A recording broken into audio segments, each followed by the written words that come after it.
హృదయపూర్వక వందనాలు. అలాగే చేరువచ్చిన మీ అందరికీ కూడా ప్రభు పేరుతో వందనాలండి. ఒక చిన్న ప్రార్థన చేసుకుందాం.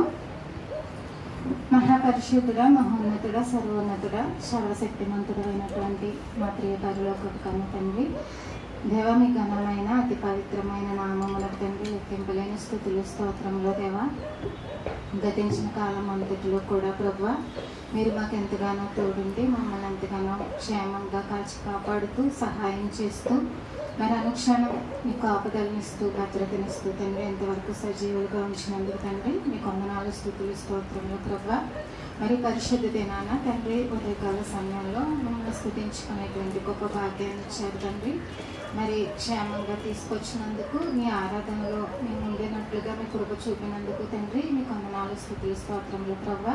తండ్రి ఎంతవరకు పాటలతో మీ బిడ్డలు మిమ్మల్ని మహిమపరిచారు ప్రభా. మరి అందరినీ కూడా ప్రతి ఒక్కరిని దీవించి ఆశీర్వదించింది ఆయన తండ్రి.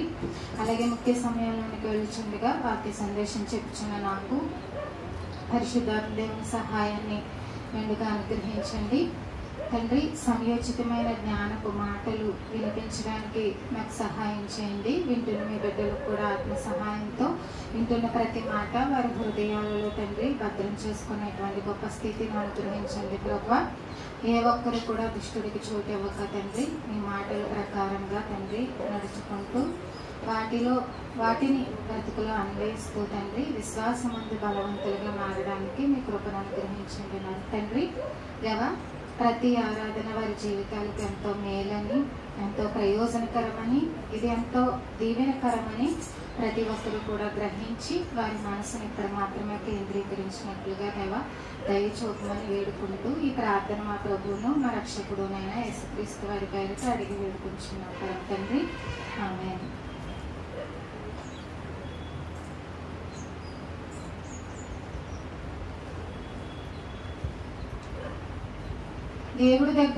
దేవుడు పిలుపు అందుకున్న తర్వాత దేవుడి దగ్గరికి వచ్చిన ప్రతి ఒక్కరికి కూడా ఎన్నో అడగాలని ఉంటుంది. దేవుణ్ణి ఎన్నో కోరుకోవాలని ఉంటుంది. అదే ప్రార్థనలో అడుగుతుంటాం.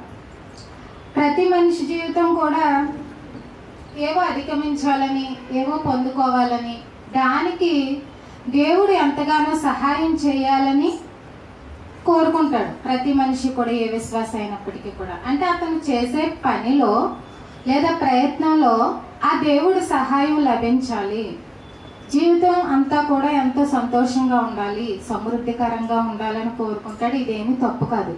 మొదటి నుంచి కూడా భక్తులు దేవుడి దగ్గర ఏది నిత్య జీవం తప్పించి ఏది ఆశించకూడదు అనే ఒక ముద్రలో, ఒక బోధలో మనం ఉండిపోయాం. కానీ మొదటి నుంచి భక్తులను ఆలోచిస్తే ప్రతి విషయంలో కూడా దేవుడిపై ఆధారపడిన వాళ్ళే, ప్రతి విషయాన్ని కూడా దేవుడి సహాయం తీసుకుని అధిగమించిన వాళ్ళే. అయితే ఇంతకీ ఏం కోరుకుంటామంటే ఒక్కొక్కరి జీవితంలో ఒక్కొక్కటి లోటుగా ఉండొచ్చు, ఒక్కొక్కరికి ఒక్కో సమస్య వేధిస్తూ ఉండొచ్చు, ఒక్కొక్కరికి ఒక్కో బాధ మనిషిని సతమతం చేస్తూ నలిగిపోతూ ఉండొచ్చు. ఏదేమైనప్పటికీ ఆ విన్నపం అనేది దేవుడి దగ్గర పెట్టినప్పుడు అది ఇస్తాడు ఖచ్చితంగా. అయితే దానికి మనం ఎలా మార్చబడాలి, అది పొందుకోవడానికి ఒక అర్హత ఉంటుంది కదా. ఇప్పుడు ఒక అసలు దేవుడు అంటేనే నమ్మకం లేని వ్యక్తి, ఇంకా అన్యుడిగా ఒక లోక సంబంధిగా బ్రతుకుతున్న వ్యక్తి ప్రార్థనకి, పరిపూర్ణమైన విశ్వాస ప్రార్థనకి తేడా ఉంది కదా. దేవుడు ఎవరికి ఇంపార్టెన్స్ ఇస్తారు ఎక్కువ? పరిపూర్ణంగా దేవుడి మాటకు విధేయత చూపిస్తూ గౌరవిస్తూ దాని ప్రకారంగా నడుచుకున్న వాడు దేవుడికి దగ్గరగా ఉన్నట్టు. వాళ్ళని దేవుడు ఎక్కువగా దృష్టి పెట్టి వాళ్ళ పట్ల శ్రద్ధ తీసుకుంటాడు. అయితే ఒక్క మాటలో భక్తుడు ఏమని ప్రార్థిస్తున్నాడో ఒక మాట ముందుగా మనం ఆ ప్రార్థనని చూసి మనం కూడా ముందుకెళ్తాము. ఒక మాట చదువుదాం చూడండి. కీర్తనలు 23:5. కీర్తనలు 23:5.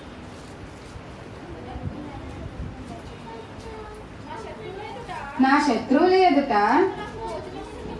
నీవు నాకు భోజనం సిద్ధపరచుడువు, నూనెతో నా తల అంటి ఉన్నావు, నా గిన్నె నిండి పొర్లుచున్నది. ఇక్కడ ప్రార్థన ఎవరు చేస్తున్నారు? పైన ఉంటుంది చూడండి, దావీదు గారు ప్రార్థన ప్రార్థన చేస్తున్నారు. దావీదు గారు ప్రార్థన చేస్తూ ఏమని అంటున్నారా? ఆయన జీవితంలో ఒడిదుడుకులు లేవా? చాలా ఉన్నాయి, చాలా ప్లస్లు ఉన్నాయి, అప్పుడప్పుడు చిన్న చిన్న మిస్టేక్స్ ఉన్నాయి, మైనస్లు ఉన్నాయి. అయినప్పటికీ ఆయన ఏమని ప్రార్థన చేస్తున్నారంటే, నా శత్రువులు ఎదుట నాకు భోజనం సిద్ధపరచుదువు, నా తలంటి ఉన్నావు. లాస్ట్ మాట చూడండి, నా గిన్నె నిండి పొర్లుచున్నది. ఇక్కడ గిన్నె అంటే నిజంగా గిన్నెనా? అది గిన్నె అంటే జీవితం, జీవితానికి సాదృశ్యంగా గిన్నె అంటే, ఇప్పుడు ఒక్కొక్కడు ఒక్కో పాత్రలు అయినప్పుడు మనం ఏం కోరుకుంటాం? పాత్ర ఖాళీగా, ఇప్పుడు నా జీవితం ఒక గిన్నె అనుకోవచ్చు, ఒక పాత్ర అనుకుంటారు. మీ జీవితాలు ఒక్కొక్క పాత్ర. అప్పుడు ప్రతి ఒక్కరూ ఈ పాత్రలుగా ఉన్న మనం దేవుడి దగ్గరకు వచ్చినప్పుడు ప్రతి ఒక్కరూ ఏమని కోరుకుంటాం? నాకేమీ వద్దు, ఖాళీగా ఉండాలి పాత్ర అని అనుకునే వాళ్ళు ఎవరన్నా ఉన్నారా? అలా అనుకుంటే మీకు ఏ ఆశ లేకుండా బ్రతికేస్తున్నట్టు. కానీ ఉంటది కదా. ఇక్కడ భక్తుడైన దావీదు గారు ఏమంటున్నారు? నా గిన్నె నిండి పొర్లుచున్నది అంటే ఆశీర్వాదాలతో నాకు ఏ లోటు లేదు, నాకు అన్ని సమృద్ధిగా ఉన్నాయి, నేను చాలా సంతోషంగా ఉన్నాను. అసలు నా జీవితం అంతా కూడా సమృద్ధికరమైన జీవితమే, నీ ఆశీర్వాదాలతో నిండిపోయి ఉంది. ఇది ఎంతమందికి ఇష్టం? అందరికీ ఇష్టమే, అంతే కదండి. అందరికీ కావాలి. అందరూ కోరుకునేది ఏంటంటే, నా గిన్నె పొంగి పొర్లుచున్నది, ఇదే కావాలి, నా జీవితం కూడా సంతోషంగా సమృద్ధిగా ఏ లోటు లేకుండా ఎంతో సంతోషంగా జరగాలి అని కోరుకుంటాను. తప్పితే నాకు ఇది వద్దులే, ఇది ఖాళీగా ఉంటే చాలు, నా పాత్ర ఖాళీగా వెళ్ళిపోతే చాలు, అసలు ఏ ఆశ లేకుండా అంటూ మనిషి ఎక్కడ కూడా ఉండడు, కోరుకోకుండా ఉండడు. అది దేవుడి దగ్గర అడగడం న్యాయమే. విశ్వాసులకి, దేవుని పిల్లలకి దేవుడి దగ్గర అడగడం న్యాయమే. అయితే ఇది తండ్రి అయిన దేవుడి దగ్గర ఉన్న నిబంధన. అయితే కొత్త నిబంధనకు వచ్చేసరికి యేసుప్రభు వారు కూడా మాట్లాడుతూ ఏమంటారంటే, ఇదే భావంతో నా మంద నా స్వరం వింటది, నా గొర్రెలు నా స్వరం వింటాయి, వాటికి నేను నిత్య జీవం ఇస్తాను, ఎప్పటికీ నశించవు. ఇక్కడ నశించవు అంటే ఏంటి? నిత్య నరకానికి వెళ్ళవు, ఇక్కడ కూడా సమృద్ధిగా ఉంటారు, వాళ్ళ జీవితాలు బాగుంటాయి, సఫలంగా ఉంటాయి, సఫలం అవుతాయి. అంటే ఆ గిన్నె నేను సమృద్ధితో నింపుతాను ఎవరైతే ఆయన స్వరాన్ని విని వస్తారో. కరెక్టే. ఇక్కడ తండ్రి అదే చెప్పారు, అదే భావంతో ప్రభువు అదే చెప్పారు. ఇంతకీ ఎలా ఉండాలంటే, మన జీవితాలు ఇలా సమృద్ధిగా సంతోషకరంగా ఉండాలంటే వేటితో నింపబడాలి? ఇటు నుంచి ఆలోచిస్తున్నాం, దేవుడి వైపు నుంచి ఆలోచిస్తున్నాం, మరి మన వైపు నుంచి కూడా ఆయన ఏదో చెప్తారు, ఏదో అడుగుతారు. ఆయన నువ్వు ఎలా ఉంటే ఇది ఎలాగవుతుంది. దావీదు గారి పాత్ర ఆ లక్షణాలతో నిండిపోయి ఉంది కాబట్టి ఆ గిన్నె నిండి పొర్లుచున్నది, ఇంకా ఆయనకు లోటు లేకుండా జరిగిపోతుంది. ఇప్పుడు ఇదే ప్రార్థన మనం చేసినప్పుడు కూడా అట్నుంచి వచ్చే ప్రశ్న ఏంటంటే, మరి నేను చెప్పిన క్వాలిటీస్ నీ పాత్రలో ఉన్నాయా? నీ గిన్నె నిండాలి, నీ జీవితం బాగుండాలి, సంతృప్తికరంగా ఉండాలి. అయితే అది ఆ జీవితం పరిశీలించాకే కదా ఇవ్వబడుతుంది. దీవెన ఆశీర్వాదం అనేది ఊరికే రాదు, పరిశీలించబడాలి ఆ పాత్ర, ఆ జీవితం. లేదా ఆ జీవితం పరిపూర్ణంగా దేవుడికి నచ్చాలి, దేవుడికి ఇష్టం అవ్వాలి, దేవుడు దీనికి అర్హులు, వీళ్ళు ఆశీర్వాదం ఇవ్వాలి, దీవెనకరంగా నింపాలి, వీళ్ళకి సమృద్ధితో ఈ కుటుంబాన్ని దీవించాలి అంటే అక్కడ పరిశీలన జరుగుద్ది. ఆ పరిశీలనలో కొన్ని కనబడాలి ఆయనకి. అవేంటి? మొదటిది ఒక్కొక్కటిగా చూద్దాము. మొదటిది దేనితో నింపబడాలి అంటే, మొదటిగా ఆదికాండం 44:1 చూడండి. 44:1 యోసేపు ఆ మనుషుల గోనెలు పట్టినంత ఆహార పదార్థములతో వాటిని నింపి ఎవరి రూకలు వారి గోనె మూతిలో పెట్టమనియు, కనిష్ఠుని గోనె మూతిలో తన వెండి గిన్నెను అతని ధాన్యపు రోకలను పెట్టుమనియు తన గృహ నిర్వాహకునికి ఆజ్ఞాపింపగా యోసేపు చెప్పిన మాట చొప్పున అతడు చేసెను. ఇక్కడ సందర్భం అర్థమైంది కదండి మీకు. యోసేపు గారు ఐగుప్తుకి ప్రధానిగా ఉన్నప్పుడు కరువు ఆ ప్రాంతాల చుట్టుపక్కల ఐగుప్తుకి ఆ చుట్టుపక్కల ప్రాంతాలకి కరువు వచ్చినప్పుడు ఎవరు వచ్చారు యోసేపు దగ్గరికి? అన్నగారు, సహోదరులు వచ్చారు. సహోదరులు వచ్చినప్పుడు ఈయన ఏం చేశారు?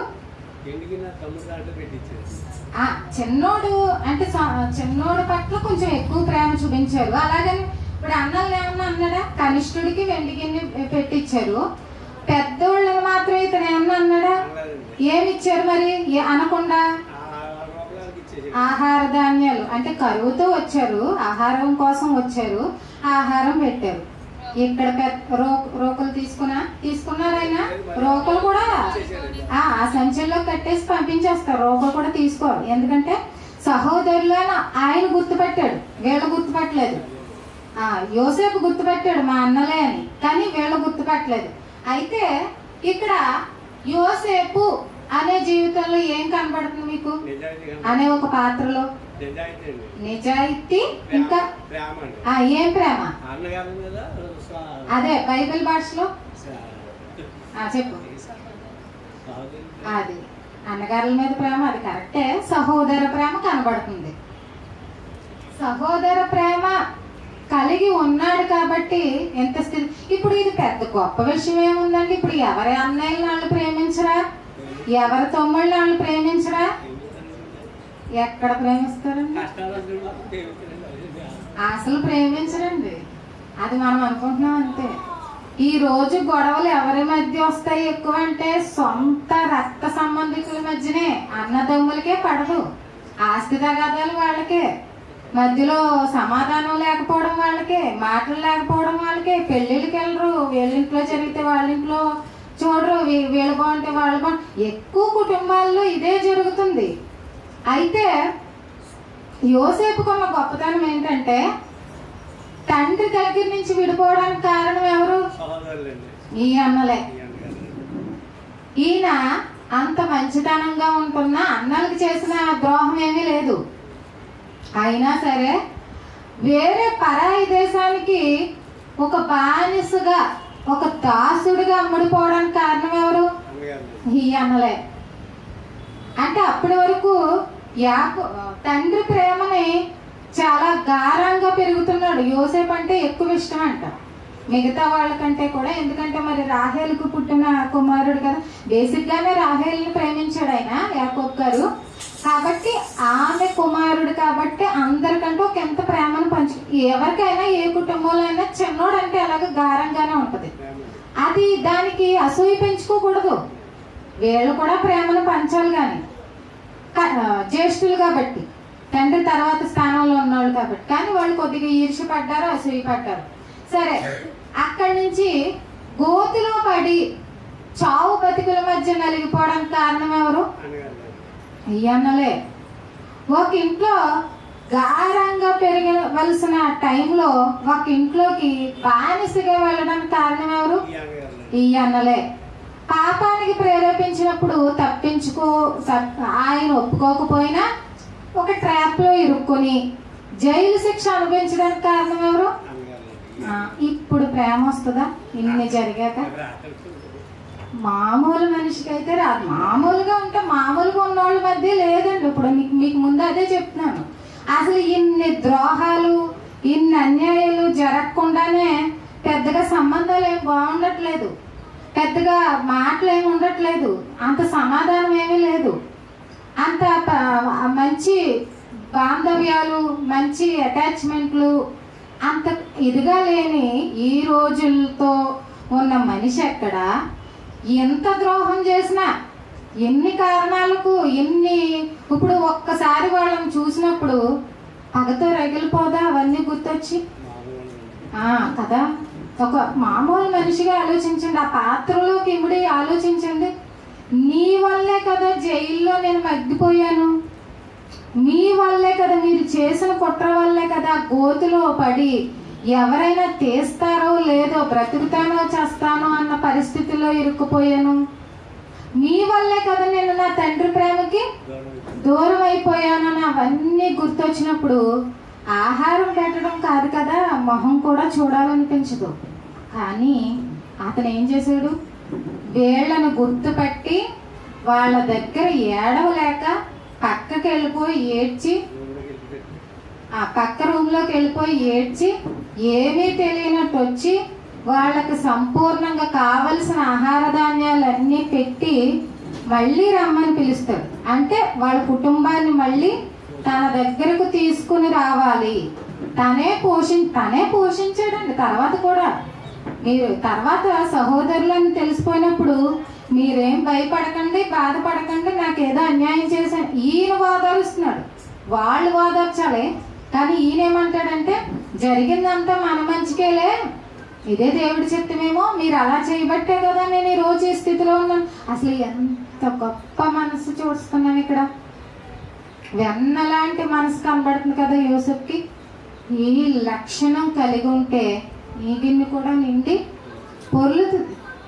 అంటే దేవుణ్ణి అడిగేయడం ఈజీయే, మరి దేవుడికి కావలసిన గుణాలు లక్షణాలు చూపించడం చాలా కష్టం అండి.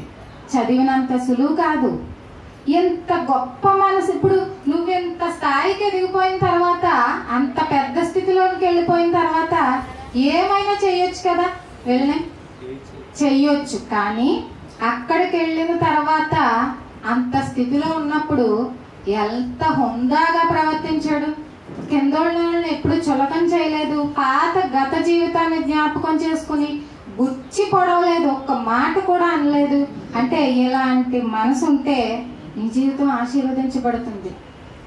ఇంత గొప్ప ఉన్నతమైన మనస్సాక్షి నీలో ఉంటే, ఇంత గొప్ప ఉన్నతమైన క్యారెక్టర్ ఉంటే నీ జీవితం కూడా నిండిపోద్ది, ఆశీర్వాదాలతో నిండిపోద్ది. ఎందుకు ఇవ్వడు దేవుడు? ఎందుకు ఇవ్వనన్నాడు?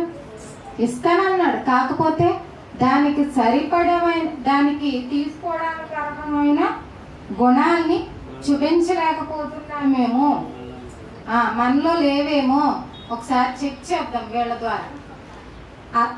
ఇది సహోదర ప్రేమ. సహోదర ప్రేమ అంటే అరా కొర కాదు, మళ్ళీ సంపూర్ణంగా పరిపూర్ణంగా ఇంకెంతకంటే ఇంక చెప్పడానికి ఏముంది అనేంత గొప్పగా చూపించి యోసేపు కూడా చాలా గొప్ప స్థితికి, ఉన్నతమైన స్థితికి ఎదిగిపోయాడు.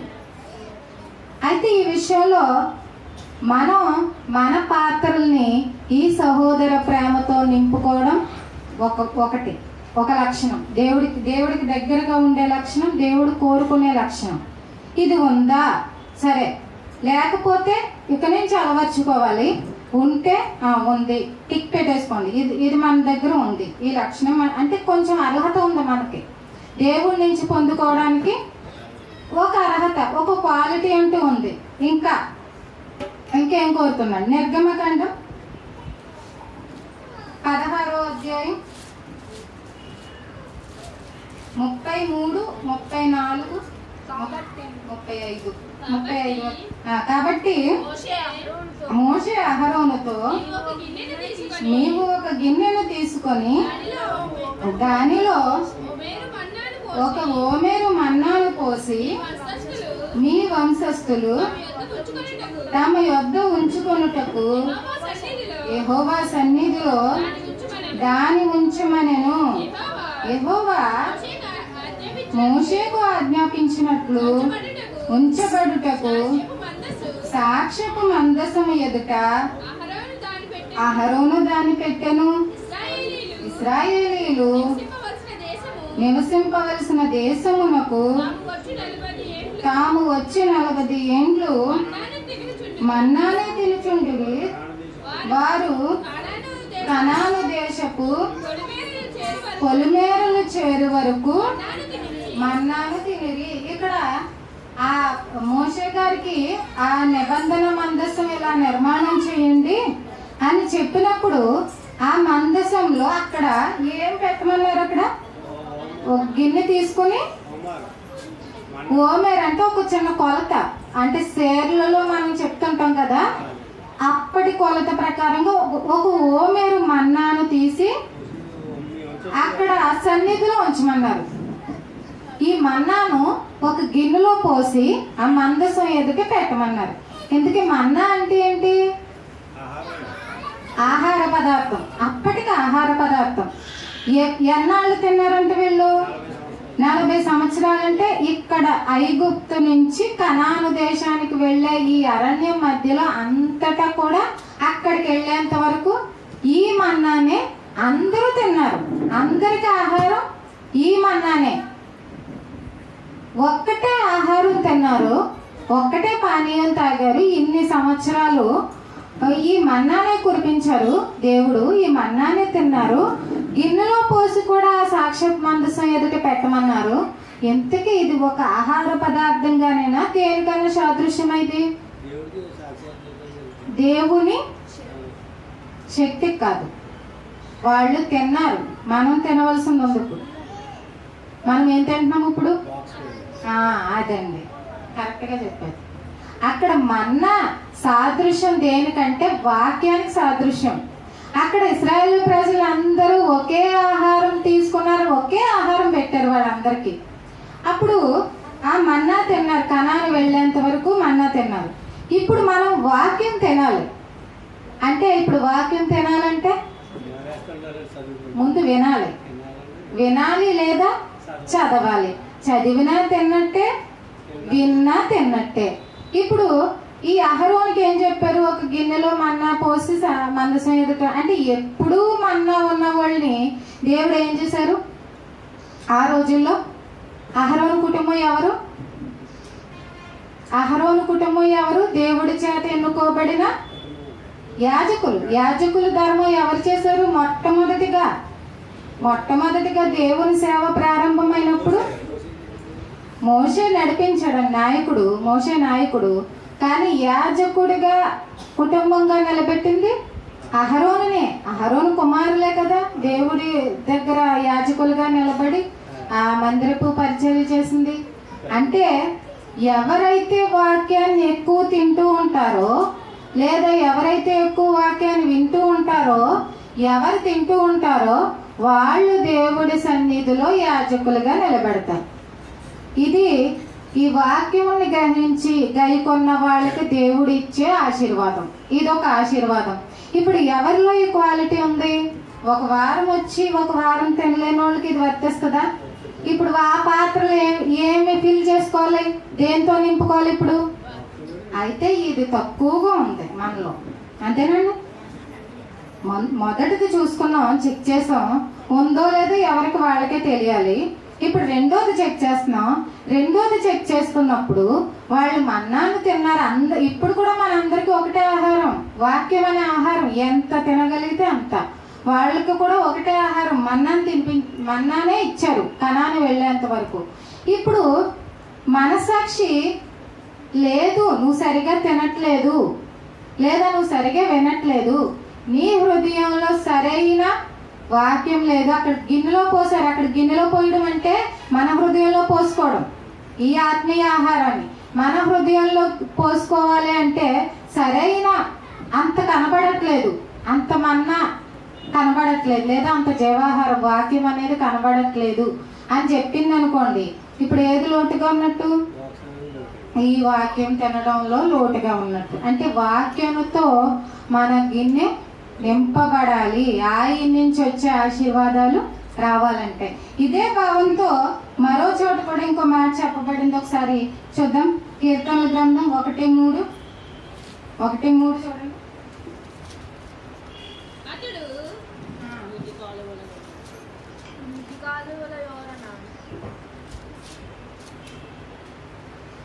అతడు నీటి కాలువల యోరను నాటబడినదే, ఆకువాడక తన కాలమందు ఫలమిచ్చు చెట్టు వలె నుండును, అతడు చేయునదంతయు సఫలమగును. ఇక్కడ కూడా అంటే కొద్దిగా భాష వేరు, కానీ ఏమని చెప్పబడింది? అలాంటి వాళ్ళు అంటే ఎవరైతే దుష్టుని ఆలోచన చెప్పని నడవకుండా దివారాత్రాలు వాక్యాన్ని ధ్యానిస్తారో, ఇది కూడా వాక్యం తినడమే. దివారాత్రాలు వాక్య ధర్మశాస్త్రానందు ధ్యానిస్తూ ఆనందిస్తూ ఉంటారో, ఇది కూడా వాక్యం తినడమే. అలా ఉన్నవాళ్ళంట ఎప్పుడు వాడిపోరు.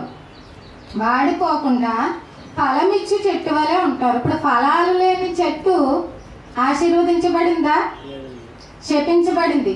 కానీ ఫలమిచ్చి చెట్టు వలె ఉంటారంటే ఆశీర్వాదాలు పొందుకునే స్థితిలో ఉండాలంటే మీలో మీ హృదయం వాక్యంతో నింపబడాలి, లేదా మీ పాత్ర వాక్యంతో నింపబడాలి. అప్పుడు మీరు చేసేదంతా సఫలమవుతుంది. అంటే మీ ప్రయత్నం సఫలమవుతుంది, మీ ఆలోచన సఫలమవుతుంది, మీ పని సఫలమవుతుంది. అప్పుడు మీ జీవితమే అవుతుంది కదా. ఇంకా పరిపూర్ణంగా మీరు ఏదనుకుంటే అది సఫలమవుతుంది. దేవుడి యొక్క కృపతో, దేవుడి యొక్క సహాయంతో మీరు అనుకున్న దానికి అప్పుడు దేవుడి యొక్క సహాయం తోడవుతుంది. మీ ప్రయత్నానికి ఆయన తోడవుతుంది. కాబట్టి ఈ విషయంలో పరిపూర్ణంగా ఉన్నారా, సగంగా ఉన్నారా? ఒకవేళ ఏదైనా లోటుగా అనిపిస్తే గనక ఈ విషయంలో ఎదగడానికి ప్రయత్నించండి. దేవుడు కూడా మన జీవితాలను ఆశీర్వదించడానికి సిద్ధపడి ఉంటారు, మనం ఈ అర్హతను పొందుకున్నట్లయితే. తర్వాత ఇంకోటి కూడా చూద్దాం, ఇంకొక క్వాలిఫికేషన్. మొదటి రాజులు 7:40-41 చూడండి. ఈ వచనం కన్ఫ్యూజ్ అవ్వకుండా చదవండి, చాలా కన్ఫ్యూజ్గా ఉంటుంది. 7:40.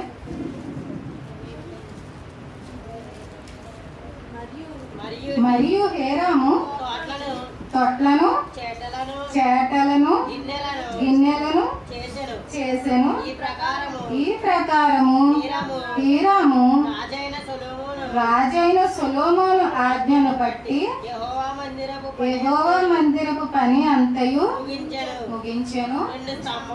2 స్తంభములను, ఆ 2 స్తంభముల మీదనున్న పైపీటల పళ్ళెములను, ఆ స్తంభములను పైపీటల పళ్ళెములను కప్పిన 2 అల్లికలను, ఆ స్తంభముల మీదనున్న పైపీటల 2 పళ్ళెములను కప్పిన అల్లిక యొక్కిటికి 2 వరుసల చొప్పున 2 అల్లికలకును 400 దానిమ్మ పండ్లను, 10 స్తంభములను, స్తంభముల మీద 10 తొట్లను, ఒక సముద్రమును, సముద్రము క్రింద 12 ఎడ్లను, బిందెలను, చేటలను, గిన్నెలను, వీటన్నింటినీ రాజైన సొలొమోను ఆజ్ఞను బట్టి హీరాము యెహోవా మందిరమునకు చేసెను. ఈ వస్తువులన్నీ మెరుగుపట్టిన ఎత్తడివై ఉండెను.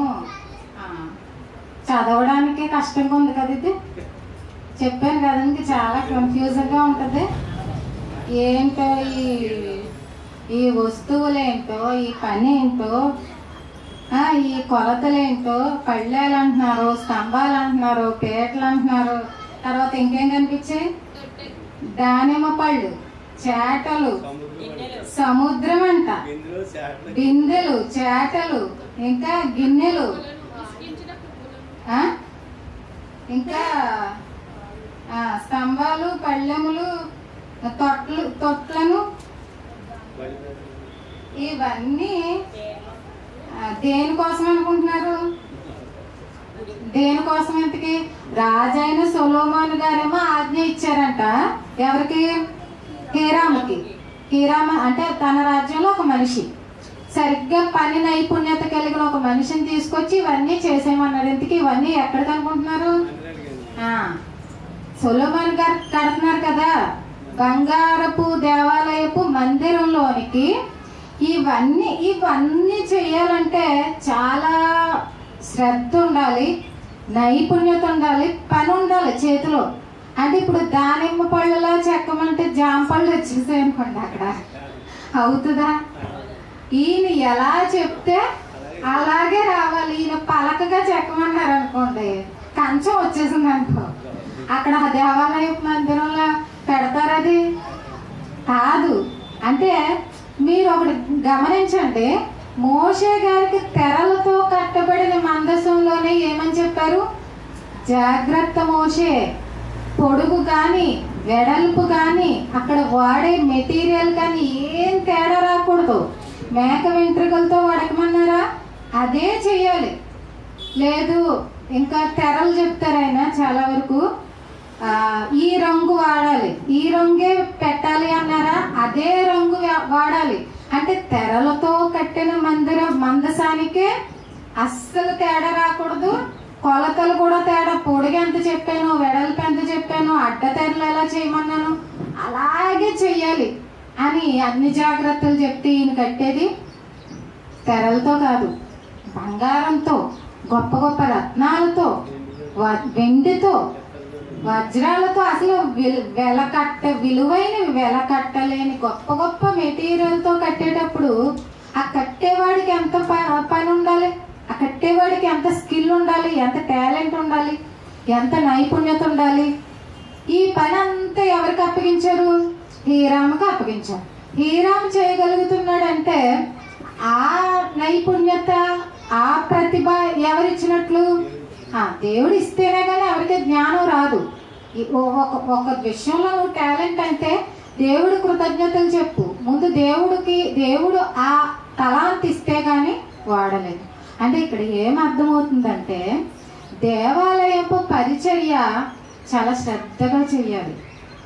దేవాలయపు పరిచర్య నీకు ఇవ్వబడిన తలాంతు ప్రకారంగా నువ్వు నడుచుకోవాలి.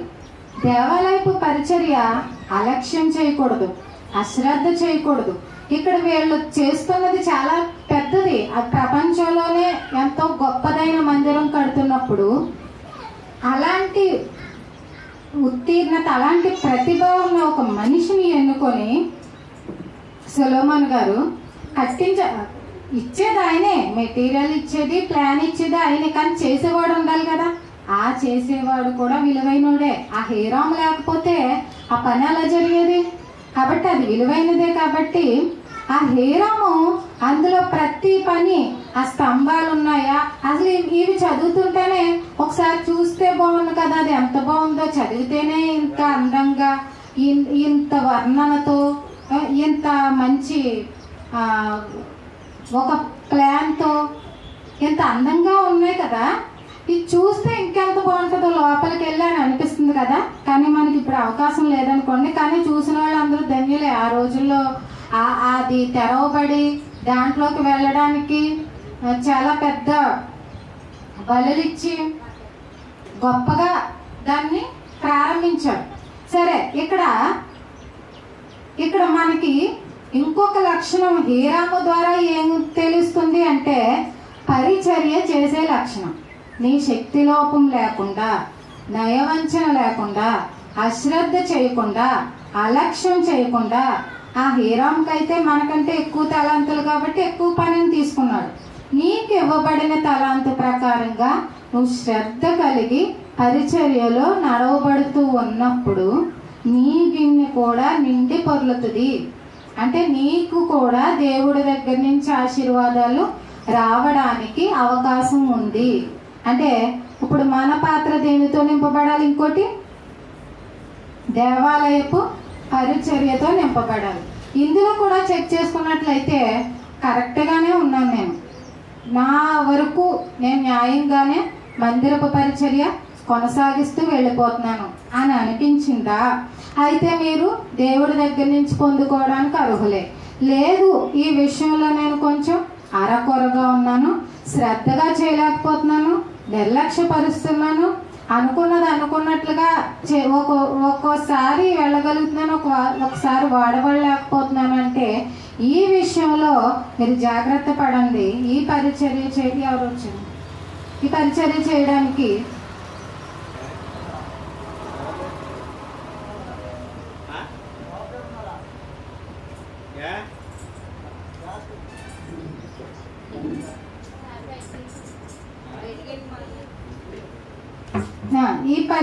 చేయడానికి మీరు సంసిద్ధులుగా ఉన్నప్పుడు మీ పాత్ర దేనితో కూడా ఈ దేవాలయపు పరిచర్యతో కూడా నింపబడి ఉన్నప్పుడు మీరు అర్హులే.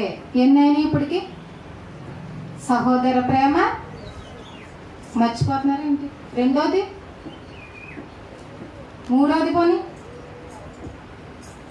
మన్న వాక్యంతో నిండిన హృదయం. రెండోది పరిచర్య చేసే హృదయం పరిచర్య చేసే పాత్రగా నిలబడాలి. తర్వాత ఇంకొకటి కూడా అర్హత దేవుడు కోరుతున్నాడు. అందులో కూడా మనం ఎంతవరకు మరి కరెక్ట్గా ఉన్నామో ఒకసారి చూసుకుందాం. నెహెమ్యా గ్రంథం 1:11.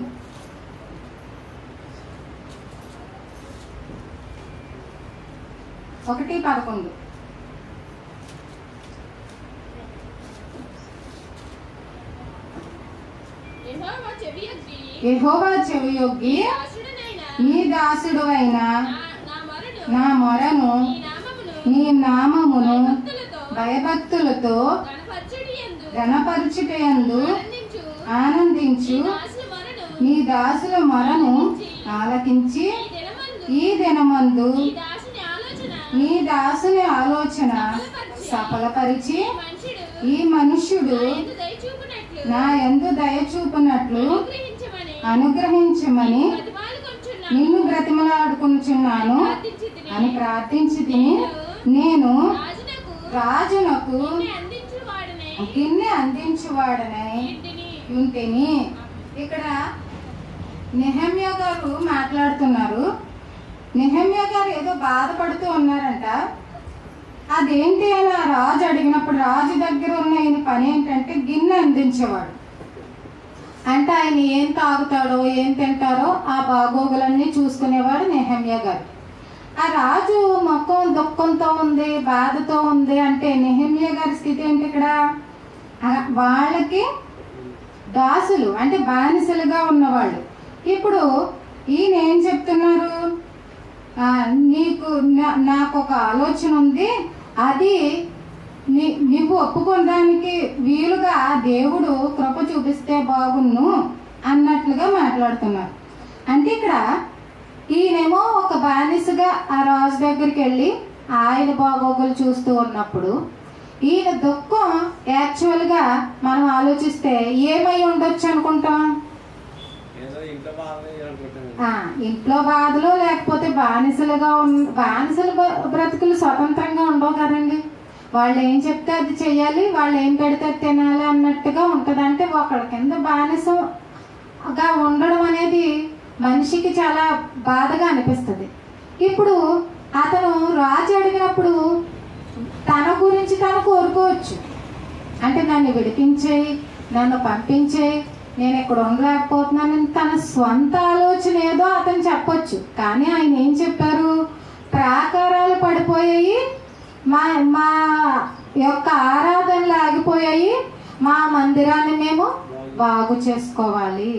అంటే ఇప్పుడు నెహెమ్యా అనే పాత్రలో మనకి ఏం కనబడుతుంది? మందిరపు భయభక్తులతో కూడిన సంరక్షణ. అంటే ఎలా అయినా సరే మళ్ళీ నా సంఘాన్ని నేను కాపాడుకోవాలి, లేదా నా మందిరాన్ని నేను రక్షించుకోవాలి, కాపాడుకోవాలి, మళ్ళీ పునరుద్ధరించుకోవాలి. ఒకసారి చెదిరిపోయింది అంటే అక్కడ భౌతికంగా చెదిరిపోయింది. ఎలా అంటే యుద్ధాలలో ఆ గోడల్ని పడగొట్టేయడం, మందిరాన్ని కొల్లగొట్టడం, అవన్నీ కొన్నింటిని దోచుకుని పోవడం, మొత్తానికి చల్లా చెదురైపోతే ఆరాధనలు ఎలా జరుగుతాయి? ఇంకా ప్రజలు ఎలా వెళ్తారు? కుదరదు కదా. కాబట్టి ఈయన దుఃఖభరిత ఈ విషయం ఎప్పుడైతే తెలిసిందో నెహెమ్యా గారికి దుఃఖభరితుడైపోయి ఏం చెయ్యాలో అర్థం కాక ఇప్పుడు ఈయన వెళ్ళిపోయి బాగు చేయడానికి అవుద్ది అక్కడ?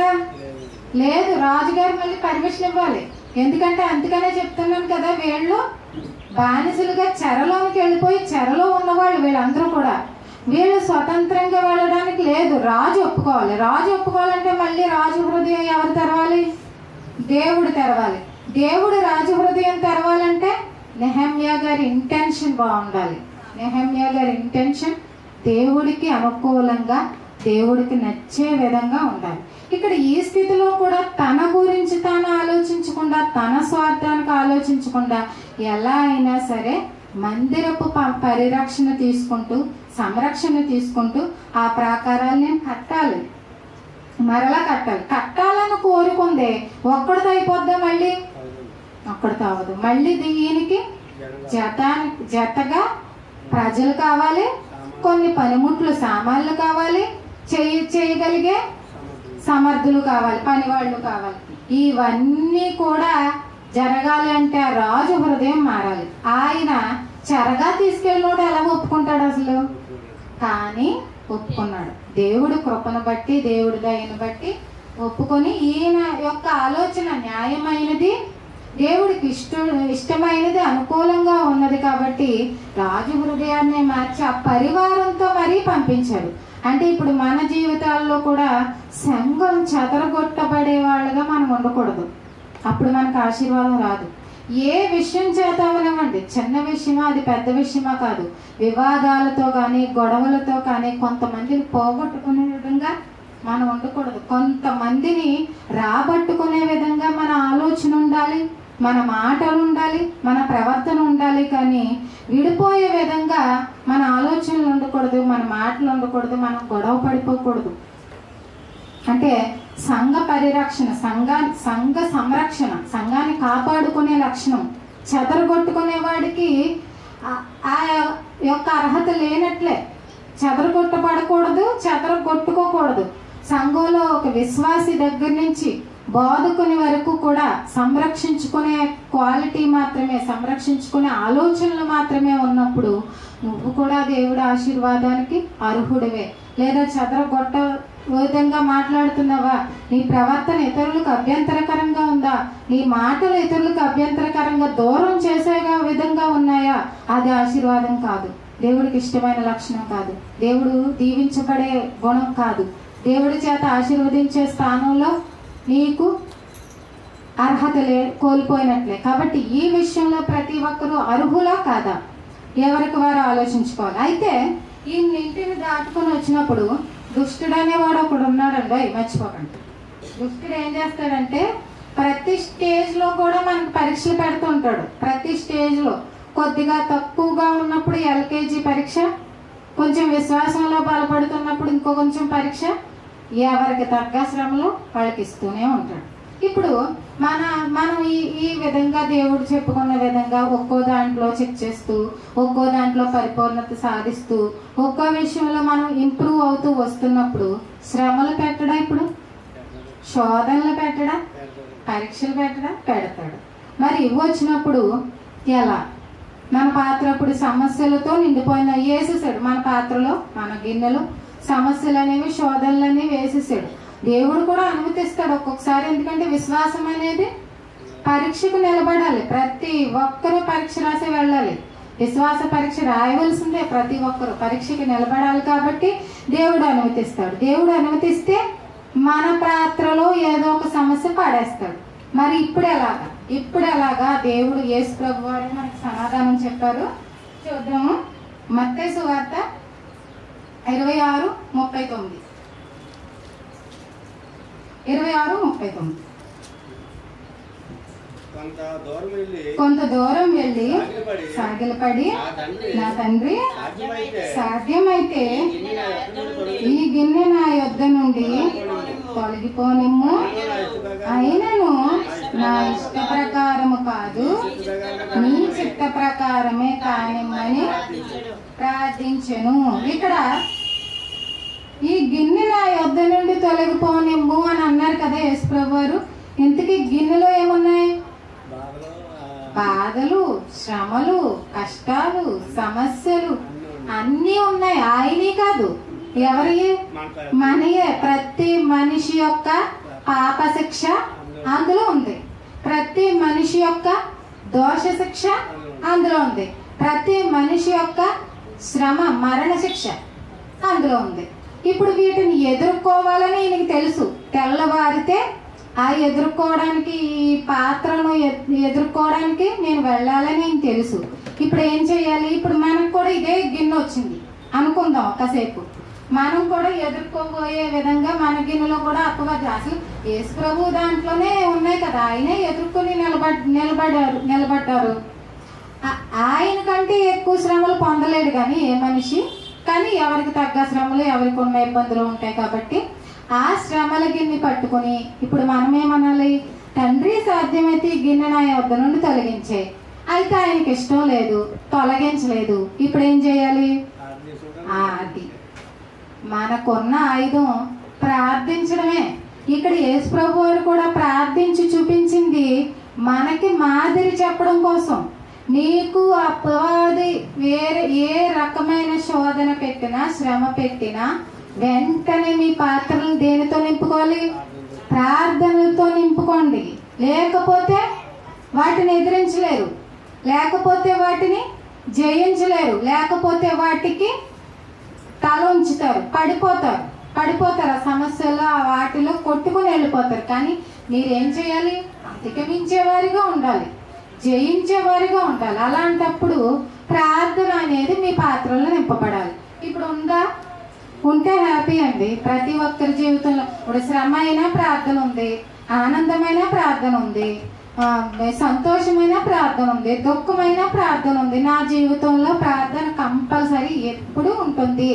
నా పాత్ర ప్రార్థనతో నిండిపోయింది అన్నవాళ్ళు అర్హులే. లేదు, ఒకసారి చేస్తాను, ఒకసారి చేయను, మనసు బాగుంటే చేస్తాను, మనసు బాగోకపోతే చేయను. అది ఆ టైంను బట్టి ఉంటుంది. నాకు అనుకూల టైం అయితే చేస్తాను, అనుకూల టైం కాకపోతే చేయలేను, మనసు నిలుపుకోలేకపోతే చేయలేను అని అనుకుంటే ఇప్పుడు మీకు ఏది కొదువుగా ఉన్నట్టు?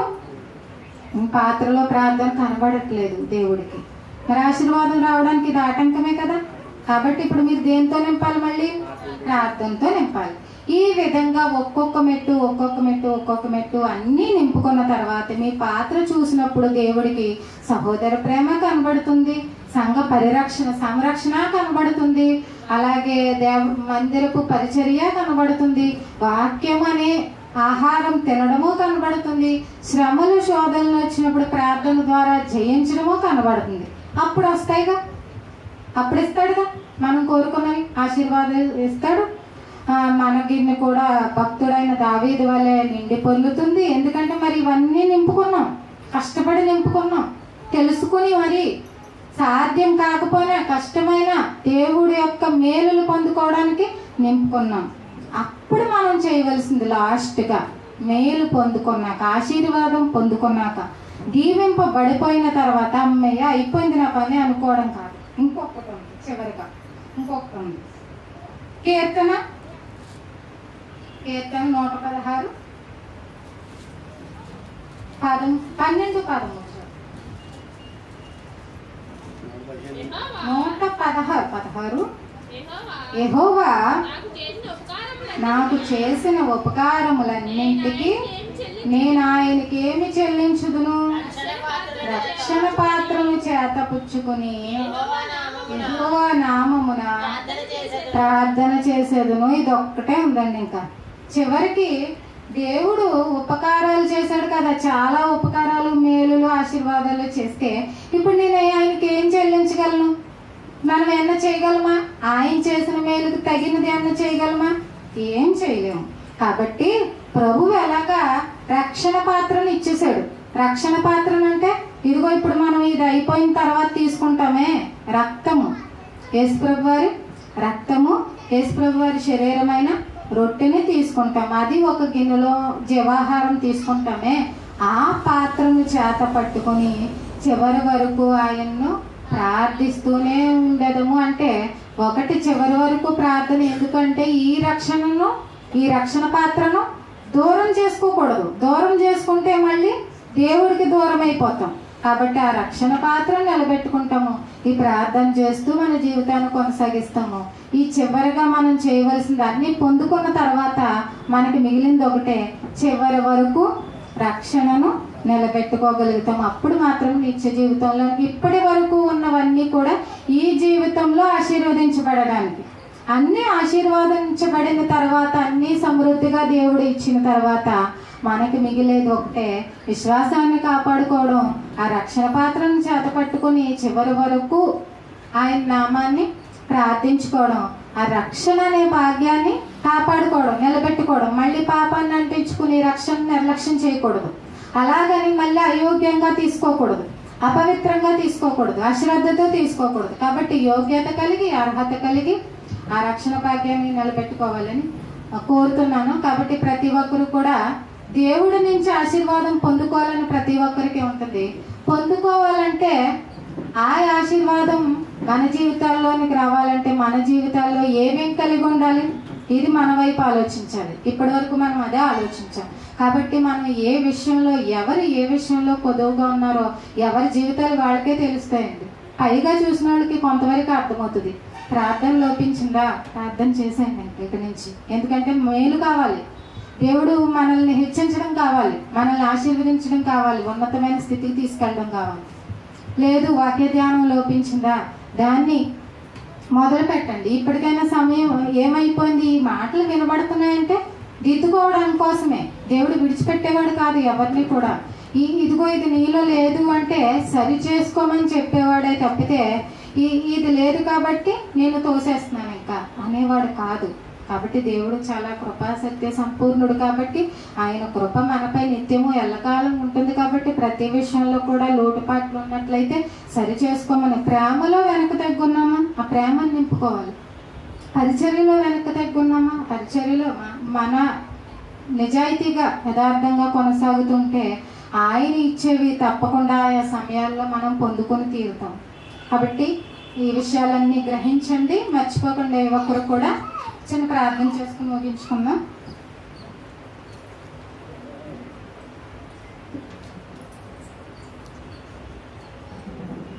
మహాపరిశుద్ధుడా, మహోన్నతుడా, సర్వోన్నతుడా తండ్రి, పరలోకమందున్న తండ్రి, మీ ఘనమైన నామానికి తండ్రి లెక్కింపులైన స్థుతులు స్తోత్రములు ప్రభువా. ఎంతవరకు తండ్రి మీ మాటలు ఆలోచించుకోవడానికి మాకు ఇచ్చినటువంటి ఆత్మ సహాయాన్ని బట్టి తండ్రి మీ వందనాలు స్థుతులు స్తోత్రములు చెల్లించుకుంటున్నామయ్యా. దేవా, మీరెన్నడూ కూడా మమ్మల్ని ఏ క్షణాల్లో కూడా విడిచిపెట్టేవారు కాదు ప్రభువా. ఎంతో కృపను మాపై చూపించి మమ్మల్ని రక్షిస్తూ మమ్మల్ని సరిచేస్తూ తండ్రి చివరి వరకు మమ్మల్ని కాపాడుతూనే ఉండేవారు. మీ ప్రేమను బట్టి మీ కృపను బట్టి తండ్రి మీకు వందనాలయ స్థుతులు స్తోత్రములు దేవా. మేము కూడా మీ ఆశీర్వాదాలకు అర్హులుగా మారునట్లుగా అర్హత సంపాదించినట్లుగా తండ్రి మీరు కోరుకున్న లక్షణాలన్నీ కూడా మా జీవితాల్లో చూపించడానికి మీరే మాకు సహాయం చేయమని వేడుకుంటున్నాం నాయన తండ్రి. ప్రతి విషయంలో కూడా అభివృద్ధి చెంది నాయన మీకు మహిమ తెచ్చే విధంగా మా జీవితాలు ఉండడానికి సహాయం చేయండి తండ్రి. అలాగే తర్వాత జరుగుతున్న కార్యక్రమాంతట్లో కూడా మీరే తోడుగా ఉండి నడిపించండి. సంఘాన్ని జ్ఞాపకం చేసుకొని ప్రతి ఒక్కరిని ఆశీర్వదించండి. ఆసక్తి ఉన్నటువంటి ప్రతి ఒక్కరి జీవితం నూరంతలుగా అభివృద్ధి చెందినట్లుగా మీ కృపను దయచేయమని వేడుకుంటూ ఈ ప్రార్థన మా ప్రభువును మా రక్షకుడు నాయన యేసుక్రీస్తు వారి పేరిట అడిగి వేడుకుంటున్నాం పరమ తండ్రి. ఆమేన్.